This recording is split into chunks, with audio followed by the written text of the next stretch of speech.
하늘의 왕국은 마치 자기 아들을 위해 혼인잔치를 베푼 어떤 왕과 같으니라. 예, 하늘의 왕국은 어떤 왕과 같으니라. 하늘의 왕국은 마치 자기 아들을 위해 혼인잔치를 베푼 어떤 왕과 같으니라. 잠깐 기도합시다. 오늘은 하늘의 왕국의 비유 중 열 번째 말씀입니다. 하늘의 왕국 뭐뭐와 같으니라. 이 말씀은 마태복음에서 12번 나오는데 우리는 마태복음 13장에서 7번, 집중적으로 7번이 나오고, 이제 18장 23절 지난 시간에 했던 자기 종들로부터 회개 보고를 받으려는 어떤 왕, 또 20장에서는 품꾼들을 고용해서 자기 포도원에 들여보내려 아침 일찍 나간 어떤 사람, 집주인 이야기였고, 오늘은 22장 2절, 22장에서는 자기 아들을 위해 혼인잔치를 베푸는 어떤 왕 이렇게 나오고, 25장에서 이제 2번 나오죠. 자기 등불을 가지고 신랑을 맞으러 나간 열처녀와 같으니라. 열처녀 비유 나오고, 25장에 14절에 먼 나라로 여행을 떠난 어떤 여행을 가면서 자기 종들을 불러 달란트를 맡기는 그 달란트 비유라고 그러죠. 자기 재산을 맡기는 어떤 사람 이렇게 해서 마태복음에 이제 하늘의 왕국 비유가 쫙 나오는데 이제 우리가 지금 주님께서 말씀하신 열 번째 비유를 살펴보고 있습니다. 유대 땅 이스라엘 민족에게 그 회개하라 하늘의 왕국 가까이 왔느니라 이렇게 주의 말씀이 선포된 후로 주님께서 계속해서 이 하늘의 왕국이 무엇과 같은지 가르치고 계십니다. 당시 유대인들의 주 관심사가 하늘의 왕국이 이스라엘에 회복되는 것, 이스라엘에 서는 것이었습니다. 하늘의 왕국은 대체 뭐냐? 뭐가 같으냐? 무너진 다윗의 장막을 일으켜 세우실 분이 오셔서 이스라엘의 그 왕국을 회복시켜 주시고 성경 예언대로 이스라엘 민족이 모든 민족의 땅의 모든 민족들의 그 머리가 되는 그런 왕국을 회복해 주실 그런 메시아를 소망하면서 기다렸는데 그 후보자가 중에 한 명, 가장 유력한 후보자가 예수님이신데 또 스스로 자신이 하늘의 왕국을 말씀하시고 그렇게 증언을 받으시니까 하늘의 왕국이 이러하다 하니까 이런 왕국이 언제 설 것인가 이런 부분에 지금 이야기가 되는데 주님이 지금 말씀하시는 바에 따르면 상당히 그 자신들이 기대했던 바와는 좀 동떨어진 아니면 좀 다른 그런 왕국이 계속 지금 선포되고 있단 말이죠. 그 왕국이 가까이 왔다. 주의 말씀이 어쨌든 대언자 요한으로부터 침례 요한이 이제 마지막 대언자로 이스라엘 사람들도 요한은 주의 사람 또는 주의 대언자로 인정을 하고 있었습니다. 주의 대언자 한 말이면 100% 맞는 거니까 주의 대언자라고 생각한 요한이 하늘의 왕국이 가까이 왔다고 해서 자기들 침례도 받고 회개 침례도 물 침례도 받고 나름대로 된 준비가 돼 있는데 온 이스라엘 어떤 그 하늘의 왕국이 가까이 왔다. 이거는 온 이스라엘 알려졌습니다. 주님 자신도 선포하셨고 제자들을 둘씩 짝을 지어가지고 이스라엘의 모든 도시로 왕국 복음을 선포하셨는데 하늘의 왕국이 가까이 왔다. 사도들은 자신들이 입으로 직접 선포한 하늘의 왕국이 이 땅에 곧 설 줄로 생각하고 자기들 간에 또 지금 서로 간에 누가 더 큰 장가 예수님께서 왕래에 앉으실 때 누가 주의 오른편에 누가 주의 왼편에 앉을 것인가 이런 권력 투쟁을 할 정도로 하늘의 왕국이 임박한 그런 상태였습니다. 야고보와 요한의 어머니는 직접 주님께 나와서 아들들을 왕국에서 주님의 오른편과 왼편에 앉게 해달라고 구했고 또 야고보 요한은 자신이 또 엄마 말고 살로메 말고 자신들이 직접 주님께 그것을 구한 적도 있습니다. 하나는 주의 오른편에 다른 하나는 주의 왼편에 앉는 것을 허락하옵소서 이렇게.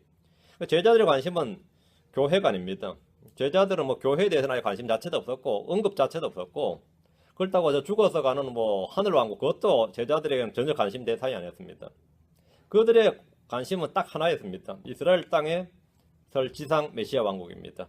하늘도 아니고 교회도 아니고 이 땅에 지금 자기들이 살고 있는 이 땅에 지금 그것도 죽고 나서나 뭘 훗날 아니라 지금 곧 하늘의 왕국 메시아 왕국이 서는 것이고 그때 자신들이 지금 현 세상에서 자신들이 주의 우편 좌편에 앉는 거예요.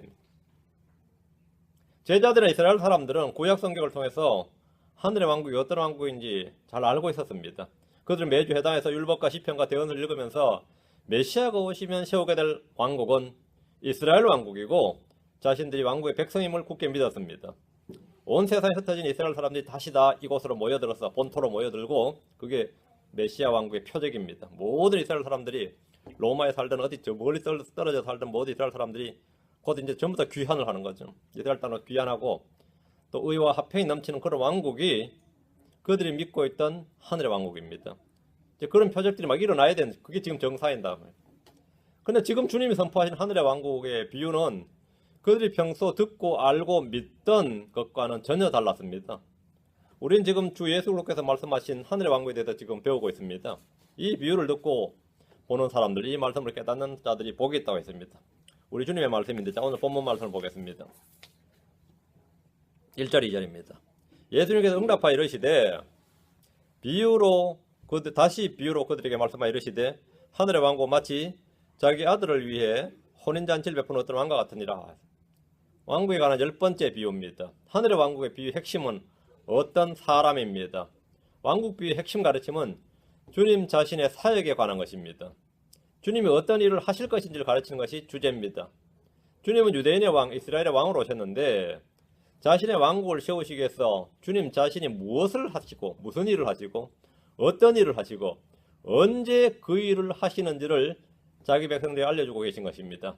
주님께서 씨를 뿌리는 사람, 보물을 발견하고 그것을 사는 사람, 진주를 구하는 상인, 회개복을 받는 어떤 왕, 자기 포도원에 일할 품꾼을 구하는 집주인, 자기 아들을 위해 혼인잔치를 여는 어떤 왕, 종들에게 자기 재산을 맡기고 멀리 떠난 어떤 사람, 모두가 어떤 사람입니다. 모두가 어떤 사람입니다. 하늘의 왕국에 비유해서 사람이 아닌 것은 하늘의 왕국의 상태에 관한 것인데, 그것이 이제 겨자씨 비유죠. 초본생 식물인 겨자씨 한 알이 새들이 깃들 만큼 거대한 나무가 되어버린 것, 땅에 뿌리를 내려 거대한 나무가 되어버린 것, 어떤 여자가 가루 속에 숨겨둔, 가루서말 속에 숨겨둔 누룩이 그 가루를 다 뜨게 해버린 것, 누룩 비유, 바다에 던져진 그물. 이것은 왕국의 상태에 관련된 겁니다. 세 가지 비유는 하늘의 왕국의 상태에 관련된 것이고, 나머지는 하늘의 왕국은 어떤 사람과 같으니라 하죠. 누구와 같으니라, 사람 같은데 그건 사역에 관한 겁니다. 주님은 하늘의 왕국에 대해서 기쁨과 희락과 영생, 복락 등에 대해서 말씀하지 않으셨습니다. 주님의 초림 때부터 대환란이 끝날 때까지 이 세상에서 하늘의 왕국은 결코 에덴의 동산 같지 않습니다. 결코 에덴의 동산과 같지 않습니다. 이 땅에서 세워지는 하늘의 왕국은 최소한 에덴의 동산과 같은 그 정도는 돼야 된다. 이것이 대언제 이사야 글만 읽어도 쉽게 알 수 있죠. 이사야 11장이나 35장 이런 데 읽으면 최소한 에덴의 동산만큼은 될 줄로 생각하는데, 주님 지금 그런 류의 그와 비슷한 암시조차도 왕국 비유에서는 하지 않습니다. 왕국의 사역에 관한, 주님이 어떤 사역을 하시는가에 관한 것이고, 왕국의 상태는 어떠하다. 이것은 하늘의 왕국의 비유가 지금 현 세상에서 대환란 때까지 가는 겁니다. 자, 2절입니다. 하늘의 왕국 마치 자기 아들을 위해 혼인잔치를 베푸는 어떤 왕과 같으니라 했습니다. 하늘의 왕국이 하나님께 베푸시는 혼인잔치와 같다면 누구나 쉽게 이해할 수 있습니다. 야, 잔치와 같다 그러면 하늘의 왕국 굉장히 실학과 기쁨이 넘치는 것이죠. 잔치란 것이 그렇죠. 잔치는 기쁨이 넘치는 것입니다. 즐거움이 넘치고. 교회는 그분이 신부입니다. 왕이 베푸는 이런 혼인잔치는 왕국의 최대 경사고 성대합니다. 아들로 살다 아버지가 되어서 아들의 결혼식을 준비하는 부모들은 분주합니다. 현대 예식은 예전과 다르다고 하지만 하객을 초청하고 음식을 장만하고 이런저런 일을 해야 됩니다. 결혼식이 끝나고 결혼잔치는 더 성대합니다. 지금 본문은 결혼식이 아니라 혼인잔치입니다. 어린 양의 혼인잔치는, 어린 양의 혼인식은, 결혼식은 하늘에서 행해집니다. 혼인잔치는 이 땅에서 행해집니다. 이 비유에서 우리는 주제를 설정하는 일은 어렵지 않습니다. 왕은 아버지 하나님이시고, 주체를 설정하는 건 쉽단 말이에요. 왕은 아버지 하나님이시고, 아들은 예수 그리스도입니다. 본문에서 이 비유에서 유의할 것은 신부에 대한 언급은 전혀 없습니다. 그렇죠? 신부에 관한 언급 자체가 없어요.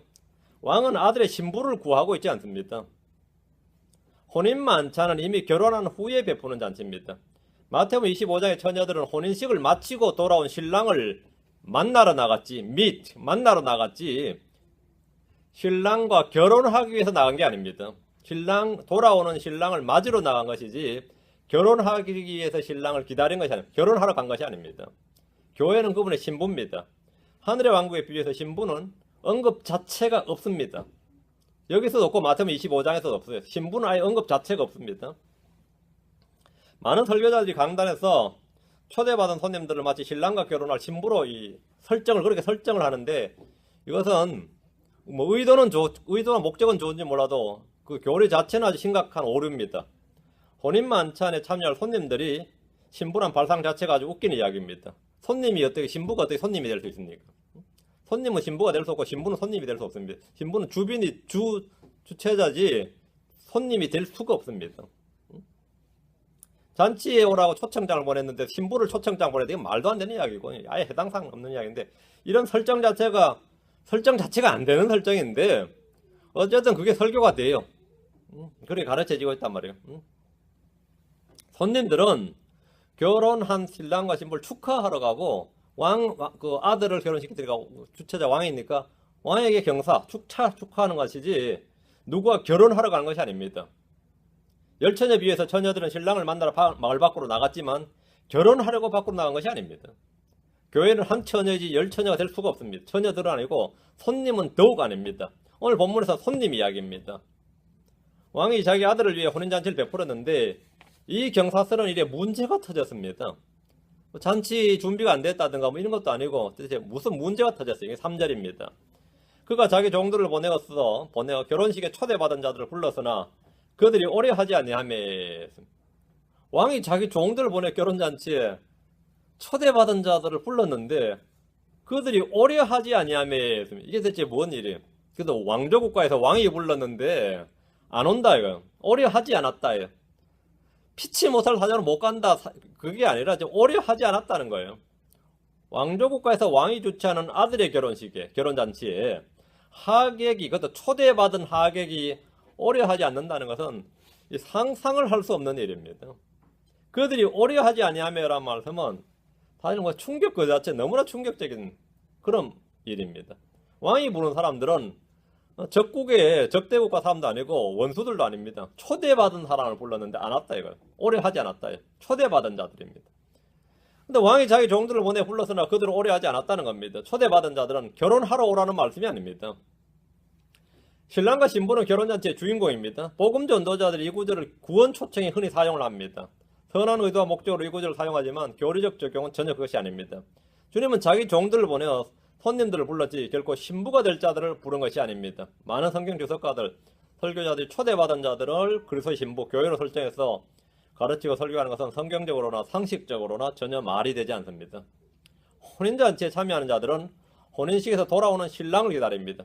성경 분명히 말하기를 누가복음 12장 36절에 너희 자신은 마치 자기 주인이 결혼식에서 돌아올 때에 그를 기다리는 사람들과 같이 되라. 그가 와서 두드리면 그들이 즉시 그에게 열어주리라. 결혼식에서 돌아올 때에 그를 기다리는 사람입니다. 결혼식에서 돌아올 때에, 결혼하고 돌아오는 겁니다. 결혼식에서 돌아올 때에 그를 기다리는 사람들이라는 말씀을 통해서 혼인식과 혼인 만찬의 차이를 볼 수 있습니다. 우리가 지금 살펴보는 본문, 즉 하늘의 왕국에서는 교회에 관한 말씀, 신부에 관한 말씀이 전혀 언급되어 있지 않고 기록되어 있지 않고 이 부분에서는 주님이 가르치는 내용 자체가 아닙니다. 하늘의 왕국에서 내용은 교회가 아닙니다. 교회 이야기가 아니다 말이죠. 하늘의 왕국에서 왕국의 자손, 왕국의 상속자들, 왕국의 백성에 불린 사람 누굽니까? 이스라엘입니다. 지금 대상 설정 이스라엘로 잡아야 됩니다. 교회가 아니라 이스라엘입니다. 왕국의 비유에서 주인공이 신랑이고 신부가 이렇게 설정된 것이 아니라 지금 이 가르침에서 마태복음 22장에서는 손님이란 사실에 주목하십시오. 손님들이 지금 어떠냐 하는 겁니다. 손님. 왕과 손님 이야기입니다. 하늘의 왕국에서 이스라엘은 혼인 만찬에 초대받은 신부가 아니고 신랑도 아니고 신부도 아니고 손님들입니다. 그런데 놀라운 일은 왕의 초대를 받은 손님들이 오래 하지 않았다 이거죠. 그들이 오래 하지 아니하며. 그죠? They would not come. 의지를 나타내는 겁니다. 거부했다 이거예요. 오래 하지 않았다. 하늘의 왕국 마치 혼인잔치에 초청받은 자들이 오래 하지 않는 것과 같은 모습이고 상태란 겁니다. 이스라엘의 상태입니다. 대환란 때까지 이스라엘 상태. 오래 하지 아니하였다. 이것은 주님의 공생의 사역 당시나 교회사 시대나 대환란 시대의 모습과 정확히 일치합니다. 주님은 자기 종들을 대언자들도 보내시고 사도들도 보내시고 사역자를 보내셨는데 부르고 또 부르셨습니다. 그러나 초청받은 자들은 오래 하지 않았습니다. 이스라엘은 주님께 오래 하지 않았습니다. 본문 해석이나 이해에 전혀 무리가 없습니다. 4절 그가 다시 다른 종들을 보내며 이르기를 초대받은 자들에게 알리되 보라 내가 내 오찬을 준비하고 내 소와 살진 짐승을 잡고 모든 것을 갖추었으니 혼인잔치에 오라 하였으나 초청했습니다. 하였으나 왕은 다시 다른 종들을 보내서 혼인잔치에 오라고 오라 이렇게 오라 하라 그랬습니다. 반복적인 초청 형성입니다. 왕은 모든 준비를 다 마쳤습니다. 왕은 준비를 마쳤어요. 오찬을 준비하고 소와 살진 짐승을 잡고 모든 것을 다 갖추었습니다. 초대받은 자들에게 혼인잔치를 알려주었습니다. 오라고 하십니다. 주님은 자신의 종들을 반복해서 보내십니다. 얼마나 자주 반복해서 보내셨는지 예레미야에 보면 이게 막 엄청나게 반복되어 있어요. 한번 잠깐만 살펴보시죠. 예레미야 7장 25절. 예레미야 7장 25절. 25장 4절. 26. 그냥 쭉 그냥 오라는 부분만. 그런데 그들이 오려 하지 아니하였다. 이 부분만 지금 딱 이제 초점을 맞춰가지고 본문을 보겠습니다. 예레미야 7장 25절. 주님은 보내셨다. 너희는 오려 하지 않았다. 너희 조상들이 이집트 땅에서 나온 날부터 이 날에 이르기까지 내가 날마다 아침 일찍 일어나 너희에게 나의 모든 종 대언자를 보내고 보내었으나 그들이 내 말을 듣지도 아니하며 귀를 기울이지 아니하고 오히려 자기들의 목을 굳게 하여 자기들 조상들보다 더 악하게 행하였느니라. 나온 날부터 지금까지 매일 아침마다 날마다 아침마다 주님 보냈다. 보내고 보내었으나 그들이 내 말을 듣지도 아니하며 귀를 기울이지도 아니하고. 이 말씀이 계속해서 지금 이 부분의 말씀이 계속해서 반복이 됩니다. 25장 4절. 예레미야 25장. 주님은 보내셨다. 너희는 오래 하지 않았다. 들으려 하지 않았다. 이제 그게 지금 역사의 반복입니다. 또 주께서 일찍 일어나 너희에게 자신의 모든 종 대언자를 보내시고 보내셨으나 너희가 귀담아 듣지 아니하였으며 들으려고 귀를 기울이지도 아니하였도다. 이게 구약에서만 그런 게 아니라 신약에서도 마찬가지였다 이거죠. 뒤로 와서 26장 5절. 26장 5절. 또 내가 일찍 일어나 너희에게 보내고 보내었으나 너희가 귀를 기울이지 아니한 나의 종 대언자들의 말들에 귀를 기울이지 아니하면 보내고 보내었으나 너희는 귀를 기울이지 않았다. 29장 19절. 지금 계속이에요. 이거는 뭐 하도 많아서 그냥 이렇게 이게 역사였구나 이거죠. 주가 말하노라 그 까닭은 내가 일찍 일어나 그들에게 보내고 보낸 나의 종 대언자들이 전한 내 말들에 귀를 기울이지 아니하였기 때문이라. 너희가 들으려 하지 아니하였느니라. 주가 말하노라. 너희가 하려 하지 아니하였느니라. 오려 하지 아니하였느니라. 오라 하였으나 오래 하지 않았다 이거죠. 내가 너희에게 보내고 또 보냈으나 그 결과는 뭐냐? 너희가 귀담아 듣지 아니하였고 들으려고 귀를 기울이지 아니하였도다. 이게 뭐 하도 반복이 되는 말씀이어서 역사는 반복된다는 말처럼 구약에서 주님의 반복적인 음성을 거부한 이들은 신약에서도 똑같이 음성을 거부하고 그 역사가 재현됩니다.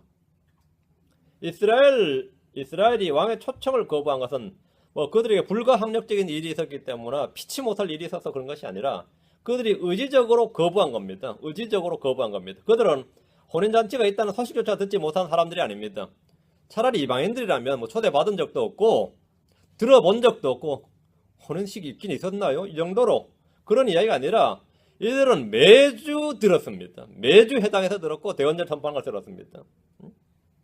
그래도 오래전에 이미 왕이 자기 아들을 위해 베푼 혼인잔치가 있다는 사실을 알고 있었고 오라 하면 뭐라고? 즉시 와야 된다 이거죠. 오라 하면. 그게 언제입니까? 그러면 내가 그땐 종들을 보낼 테니까 오라 하면 오면 된다 이거죠. 본문에서 왕이 자기 아들을 위해 준비한 혼인잔치에 초대받은 자들은 왕국의 백성, 왕국의 상속자들, 왕국의 자손들이라 불리는 유대인들입니다. 그들은 선택받은 백성들입니다. 그게 바로 초대받은 자들 이 말입니다. 초전 피플입니다. 그들은 혼인잔치에 오는 것을 원치 않았습니다. 원치 않았습니다. 그들은 왕이 하는 일에는 언제나 노였습니다. 그들은 반역하는 백성, 반역하는 자녀들, 반역하는 세대였습니다. 모세를 비롯해서 대언자 이사야나 예레미야 등은 이스라엘이 반역하는 기질, 반역하는 습성, 이 반역하는 자녀들이라고 언급했습니다. 그 증언이었습니다. 이사야 30장 9절에 이것은 반역하는 백성이요 거짓말하는 자녀들이며 주의 법을 들으려 하지 아니하는 자녀들이니라. 그게 이스라엘입니다. 반역이 어릴 때부터 이들의 습성이었고 전통이었습니다. 이사야 65장 2절에도 내가 하루 종일 내 손을 펼쳐서 자기 생각을 따라 선하지 않는 길로 걸어가며 반역하는 백성을 하게 하였나니. 반역하는 백성. 주님은 이들이 반역하는 백성이라고 하셨습니다. 예레미야 5장 23절에도 그러나 이 백성은 배반하며 반역하는 마음이 있어서 이미 배반하고 갔으며. 예레미야 26장 8절에도 예레미야 6장 28절에도 그들이 다 심히 반역하는 자들이요 비방하는 다니는 자들이며 그들이 녹과세요 다 부패시키는 자들이니라. 반역하는 자들이요. 성경 이스라엘이 왜 왕의 명령과 왕의 초청을 거부하는지 잘 보여줍니다. 이런 구절은 너무나 많아서 다 셀 수 없을 정도입니다. 신약으로 와보십시오. 신약에서 마찬가지. 마태복음 23장 37절. 마태복음 23장 37절. 반역하는 백성이다. 마태복음 23장 37절. 오 예루살렘아 예루살렘아 대언자들을 죽이고 내게 보낸 자들을 돌로 치는 자여 암탉이 자기 병아리들을 자기 날개 아래 모음같이 내가 얼마나 자주 내 자녀들 함께 모으려 하였다냐. 그러나 너희가 원치 아니하였도다. 너희가 원치 아니하였도다. 주님이 그들을 함께 모으려 했고 반복해서 자기 종들을 보내시고 부르셨고 초청하셨습니다. 그러나 너희가 원치 아니하였도다. 이것이 핵심입니다. 그들은 선택받지 못해서 초청받지 못해서가 아닙니다. 그들 자신이 원치 않았습니다. 원치 않았습니다. 구원 예정설은 이 말씀에 비춰보면 쓰레기 같은 것도 못한 거죠. 예정돼도 소용없어요. 선택받아도 원치 않으면 소용없습니다. 성경은 이 진리를 분명하게 전합니다. 요한복음 5장 40절에 그러나 너희는 생명을 얻기 위해 내게 오기를 원치 아니하는도다. 원치 아니하는도다. 핵심이 이겁니다. 사람이 구원을 받지 못하는 이유는 그들이 복음을 듣고도 주님께 오기를 원치 않았기 때문입니다. 주님은 다 내게로 오라고 하십니다. 다라고 할 때 나는 원하는 자 모두를 말합니다. 원하는 자는 다 오라요.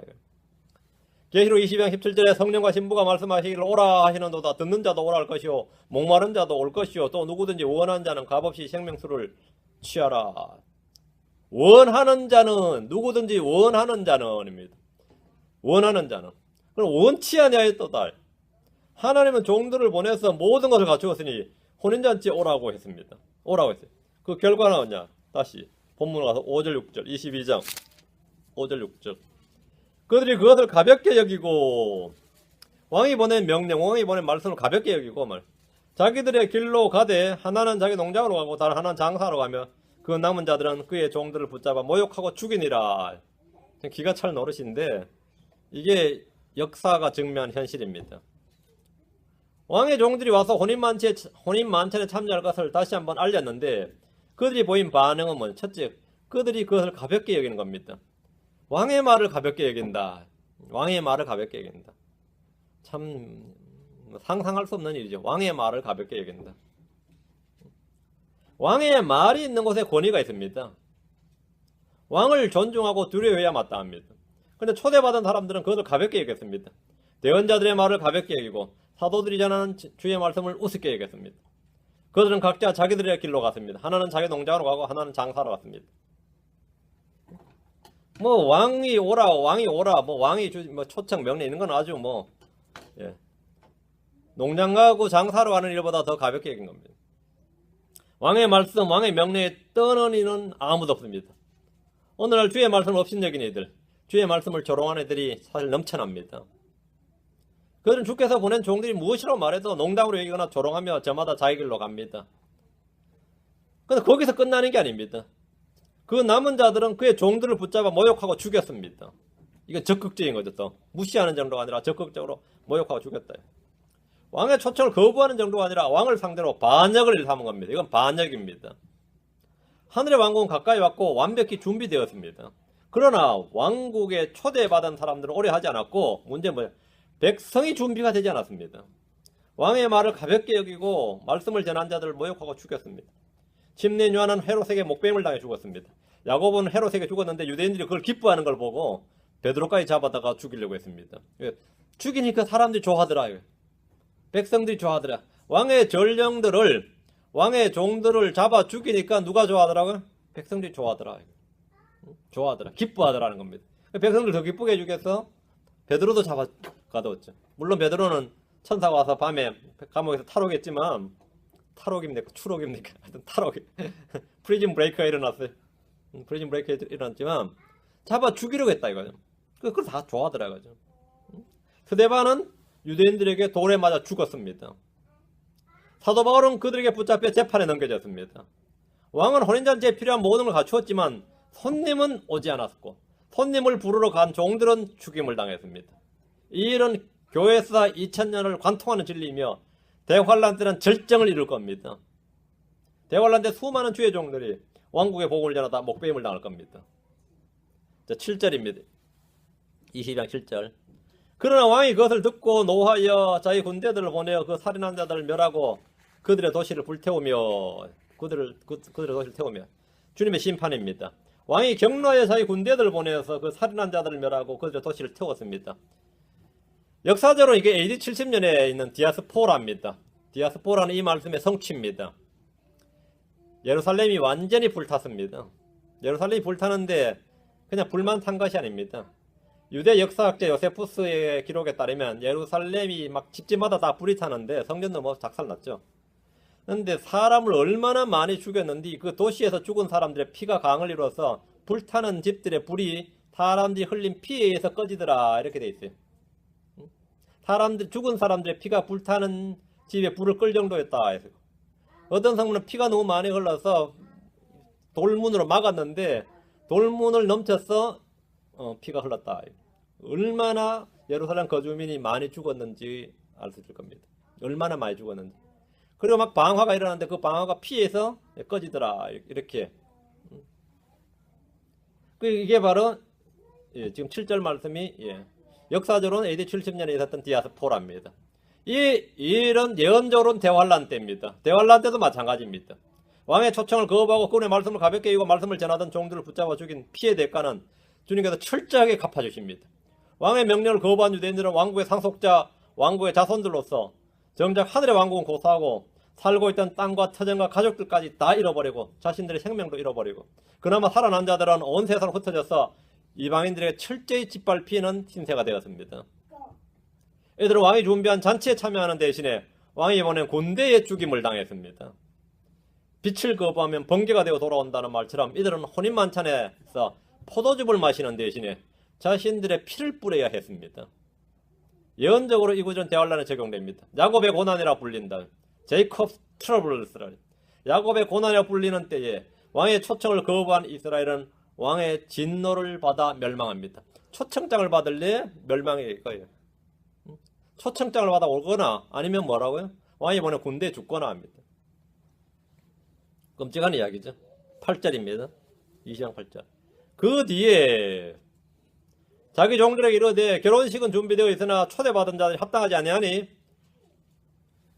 비유의 대상은 신랑이나 신부가 아니라 지금 초대받은 자들입니다. 대상이 초대받은 자들이에요. 즉 이스라엘입니다. 이 비유를 예수님과 교회에 적용하려면 해석이 엉망이 되고 맙니다. 결혼식은 준비되어 있지만 초대받은 자들은 합당하지 않습니다. 예수님의 초림은 신랑이 오신 사건입니다. 자, 마태복음 9장 15절, 요한복음 3장 29절.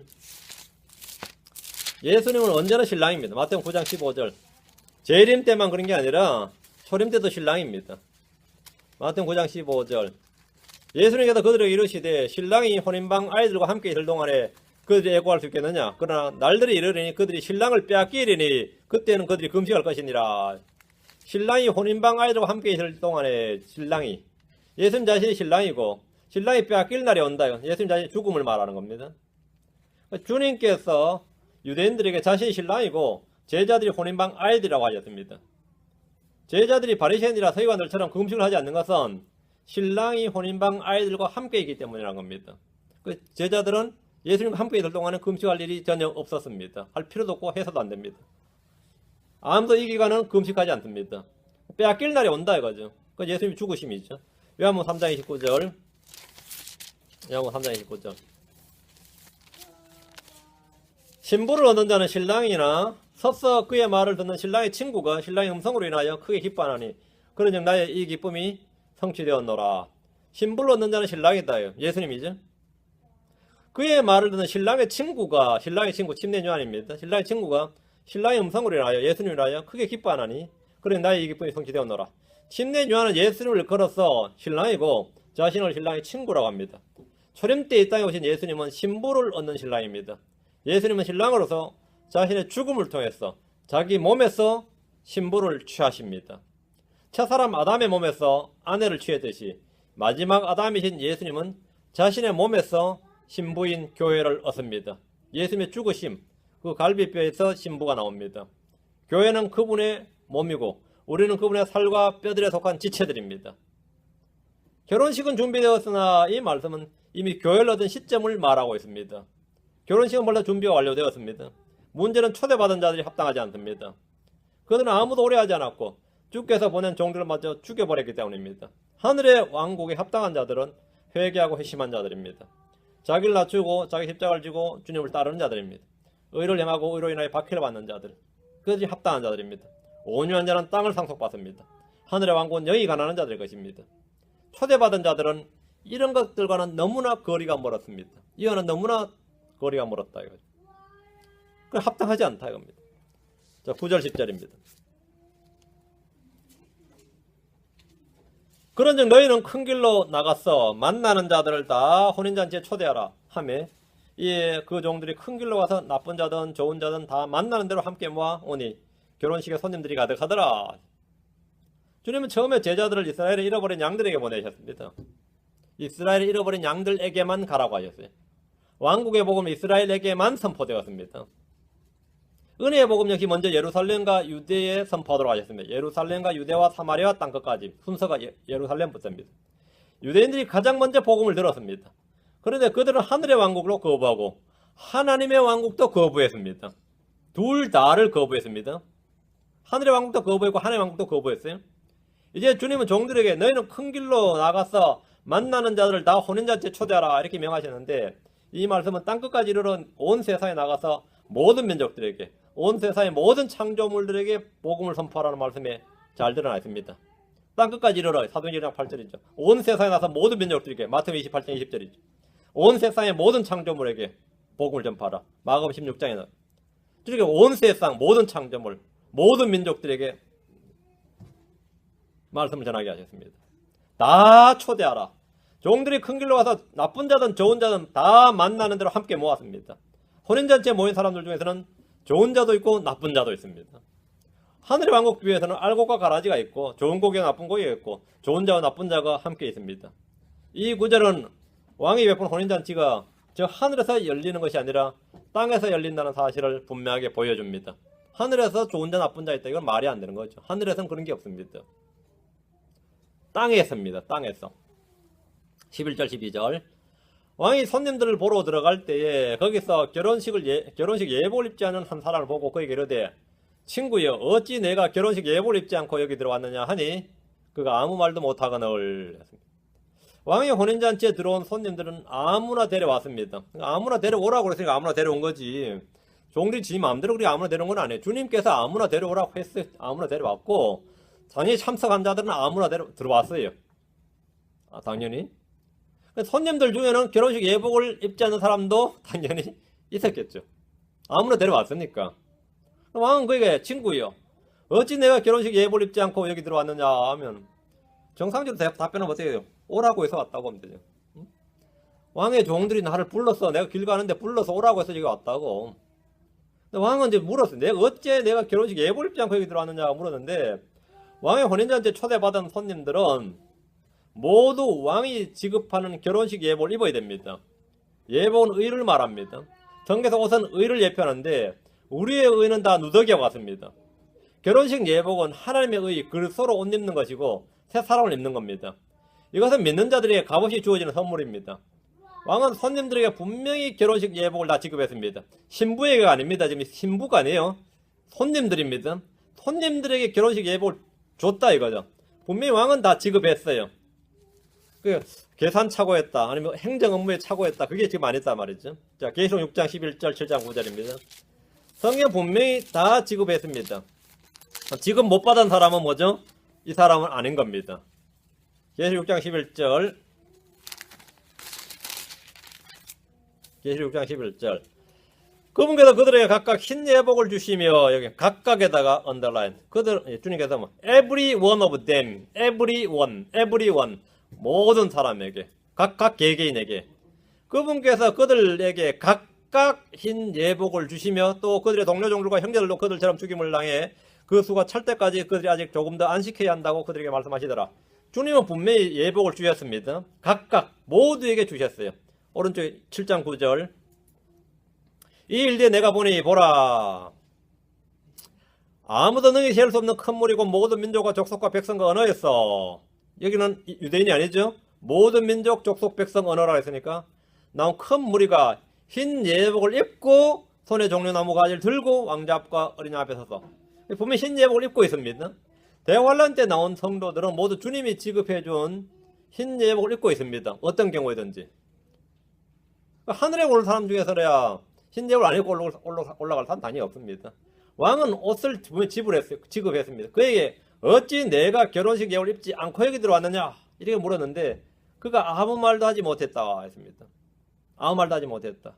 잘못은 왕이나 종들에게 있는 것이 아니라 자신에게 있습니다. 다시 한번 말하지만 잔치에 참여한 손님들은 교회가 아닙니다. 교회는 신부지 손님이 아닙니다. 손님들은 더욱 아닙니다. 자, 다시 마태로 갑니다. 13절, 20장 13절. 이에 왕이 종들에게 이르되 그의 손발을 묶고 그를 내려다가 바깥 어둠에 내 던지라. 거기서 슬피 울며 이를 갈미 있으리라 하니라. 대환란이 끝난 시점, 세상 끝에 있을 일입니다. 지금 13절을 보면 시점이 나오죠. 그의 손발을 묶고 그를 데려다가 바깥 어둠에 내던지라 했으니까 이건 대환란 끝난 시점, 세상 끝에 있을 일입니다. 주님은 알곡과 가라지를 분리합니다. 양들과 염소를 분리합니다. 좋은 고기와 나쁜 걸 분리합니다. 모두 세상 끝에 있을 일입니다. 예복을 입지 않는 사람들을 분리합니다. 이미 다른 비유에서 충분히 말씀해 주셨던 내용입니다. 왕은 그의 손발을 묶고 그를 데려다가 바깥 어둠에 내던지라 이렇게 말했는데 이 구절이 마태복음 3번 나옵니다. 그래서 우리는 이제 다른 구절을 보면서 이걸 정확히 이해할 수 있습니다. 마태복음 8장 12절. 마태복음 8장 12절. 바깥 어둠에 던지란 말이 무슨 말인가? 예. 이들이 대체 누구에게 해당되는 말인가? 마태복음 8장 12절.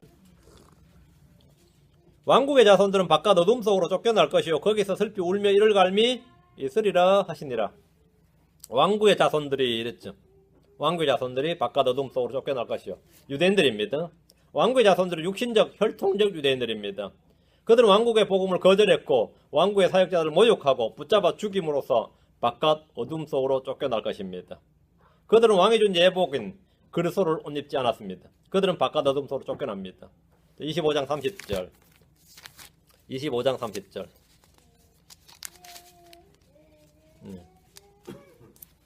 너희는 이 무익한 종을 바깥 어둠 속에 내던지라. 거기서 슬피 울며 이를 갈미시라. 무익한 종을, 이 무익한 종을 바깥 어둠 속에. 이 무익한 종이 누구죠? 한 달란트를 그냥 따고 있었던 사람이죠. 주님께서 돌아와서 각자에게 맡겨둔 것을 결산하실 때 무익한 종은 바깥 어둠 속에 내던져집니다. 모든 유대인들이 다 구원받는 것이 아니다 이 말입니다. 왕국의 자손들이라고 해도 왕국의 상속자들에서 모든 유대인들이 다 구원받는 게 아닙니다. 다 구원받는 게 어떤 자들은 바깥 어둠 속에 내던져진다. 바깥 어둠 속에. 그게 마태복음 8장 예. 지금 22장 25장에 나옵니다. 이 말씀은 로마서 9장 27절에 이사야서를 인용해서 한 말씀이 있죠. 또한 이사야도 이스라엘에 관하여 외쳐 이르되 비록 이스라엘 자손의 수가 바다의 모래 같을지라도 남은 자만 구원을 받으리라. 남은 자만 구원을 받으리라 했습니다. 남은 자만 구원을 받으리라. 예. 성경이 말하는 왕국의 자손들, 무익한 종, 옷을 입지 않는 손님은 모두 이스라엘에 관련된 말씀입니다. 이런 구절은 교회 크리스천들에게 적용하는 오류를 범하지 않도록 주의해야 됩니다. 크리스천들이 구원을 잃어버릴 수 있다는 식의 가르침을 하거나 바깥 어둠 속으로 내던져버리신다거나 이런 것은 예, 전혀 성경적 교리가 아닙니다. 물론 뭐 그렇게 가르치면서 그것이 성경적 교리고 저처럼 가르치는 사람을 또 비성경적이라고 뭐 신문에 광고까지 하는 걸 제가 봤어요. 성경적 가르침, 뭐 비교표를 딱 만들어서 비성경적 가르침, 성경적 가르침 해놓고 밑에 구원을 잃어버릴 수 있다. 비성경적 가르침 잃어버릴 수 없다. 이런 식의 예, 제가 기독교 신문 광고 아주 열정이 있으니까 광고까지 내는 거예요. 돈 광고까지 내는 걸 제가 누가 또 카피해가지고 나보고 보라고 또 줘서 제가 본 적이 있어요. 뭐 물론 제가 볼 때는 그게 비성경적 가르침. 저도 돈 있으면 좀 했으면 좋겠더라만은. 돈 있는 사람이 요즘 뭐 더 많이 뜯을 수 있으니까. 예. 그런데 그런 식의 가르침은 이 설정 자체, 대상의 설정 자체가 완전히 잘못된 이야기입니다. 지금 이 이야기는 대환란 끝에 지금 시점이 딱 13절에 딱 나와 있는데 대상과 시점이 딱 나와 있어요. 손님들 이렇게 종들 딱 나와 있는데 그냥 무조건 교회 크리스천이에요. 무조건 모든 게 다 교회 크리스천이에요. 제가 이제 대학교 선교단체에 있었기 때문에 이 구절을 이 여름마다 우리는 여름 수련회 전마다 이 구절은 반복적으로 설교를 해요. 왜? 여름 수련회 초청을 해야 되는데 너희는 길에 가서 탁치는 대로 데려와서 수련회에 참석시켜라. 이렇게 그 구절에 적용을 해가지고 그러다 수련회 참석해서 돈 안 낸 놈들은 바깥 어둠에 던져지는 거야. 돈 안 내고 수련회 참석한 사람들은 바깥 어둠에 던져지는 거야. 하여튼 이 구절을 얼마나 많이 인용해서 설교를 했는지 뭐 하도 들으니까요. 계속 들으면 사람은 말이죠. 또 그게 믿어져요. 바쁘게 들으니까. 초청을 거부한 자들은 멸해버리고 그러면은 다시 길거리를 가야 되는데 멸하기도 전에 무조건 거리부터 뛰쳐나가니까 적용 자체가 말이 안 되는데 말이 안 돼도 말이 안 되는 줄조차도 몰랐어요. 이게 사람이 이 종교적이라는 게 참 희한해가지고요. 성경 한번 obsessed가 되면 어떤 이상한 교리도 수용이 됩니다. 또 그게 믿어지고 그게 맞는 것 같고 오히려 건전한 교리가 말이 안 되는 것처럼 느껴져요. 14절 정신 차려야지 깨어있지 못하면 말이죠. 나는 예외가 아닙니다. 나는 예외가 아니에요. 얼마든지 속을 수 있습니다. 성경에 얼마든지 속을 수 있고 성경에 슬쩍할 수 있고 넘어질 수 있는 게 사람입니다. 14절 부름받은 자는 많으나 선정된 자는 적으니라 하시니라. 부름받은 자는 많습니다. 부름받은 자는 많아요. 그러나 선정된 자는 적습니다.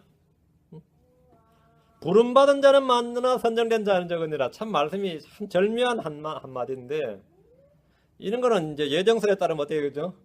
적군 많고 할 게 없죠. 미리 예정돼 있으니까 예정된 자는 적. 이거는 뭐 말이 안 되고 많고 적고 예정론에 따르면 예정된 자는 딱 정해져 창세전에 딱 정해져 있는데 많고 적을 수가 없는 거지. 예정된 자 딱 정해져 있는데 많이 부를 필요도 없는 것이고 그렇죠. 이런 구절을 한 구절이면 그 쓸데없는 이론들은 그 신학 이론들은 다 한마디로 그냥 블로아웃이에요. 부름받은 자는 많다고요. 핵심은 뭐죠? 선정되지 않아서가 아니고 그들이 원치 않아서예요. 그들이 원치 않았기 때문에 너희가 원치 않냐에 떴다요. 선정된 자가 왜 적은 거죠? 왜 적어요? 그들이 원치 않았습니다. 주님 예정 안 해서가 아니고 원치 않았습니다. 이스라엘 사람들은 자신들이 100% 모두 다 최소한 할례받은 사람은 말이죠. 최소한 할례받은 사람은 100% 모두 다 택함받은 백성이라고 여겼지만 주님께서 지금 하시는 말씀이 그게 아니고 선정된 자, 초전, 선정된 자는 적으니라 이렇게 말씀합니다. 왕국의 복음을 믿지 않는 자, 무익한 종, 의의 옷을 입지 않는 자, 끝까지 견디지 않는 자는 부름은 받아서도 뭐가 안 된다? 선정된 자는 아니다 이 말입니다. 그게 지금 성경 유대인의 선택설, 소위 말하는 초전 피플에 대한 규정이 신약 주님에 의해서 완전히 새롭게 재정이 되는 겁니다. 할례 받은 자는 다 선정된 자가 아니라 주의 뜻을 행하는 자가 뭐라고요? 선정된 자다. 주의 음성을 듣고 따르는 자가 선정된 자다. 주님께서 말씀하신 선정된 자는 다른 말로 하면 뭡니까? 렘넌트입니다. 남은 자입니다. 남은 자가 선정된 자예요. 남은 자가 선정된 자입니다. 부름받은 자는 많으나 선정된 자가 아니라 왕국의 복을 빚지 않는 자는 선정된 자가 아닙니다. 할례를 받았든 말든 무익한 종 선정된 자가 아닙니다. 의의 옷을 입지 않는 자 선정된 자가 아닙니다. 끝까지 견디지 않는 대환란 때 끝까지 대환란이 끝날 때까지 견디지 않는 자는 뭐라고요? 선정된 자가 아닙니다. 부름받지 않는 건 아니고 부름은 받았어요. 선정된 자는 아니다 이 말입니다. 주님께서 하신 말씀입니다. 이것은 오늘날 여러분 크리스천들에게 우리가 나가서 이야기하는 물론 교훈적으로는 뭐 내가 당신에게 복음을 몇 번이나 잘했는데 너는 복음을 거절했도다. 부름은 받았지만 선정된 자는 아니다. 뭐 이런 식으로 말을 하면 말은 어느 정도 얼추 비슷하긴 한데 그런 이야기는 전혀 아닙니다. 그런 이야기는 아니에요. 뭐 그렇게 끼워 맞춘다면 맞추긴 하겠지만 예. 그런 이야기는 아니고 일단 본문을 여러분이 정확히 이해를 하고 예. 여러분이 그 말씀을 이제 사용하실 때는 어느 정도 정확한 교리 틀 안에서 잘 사용하시기 바랍니다. 기도합시다.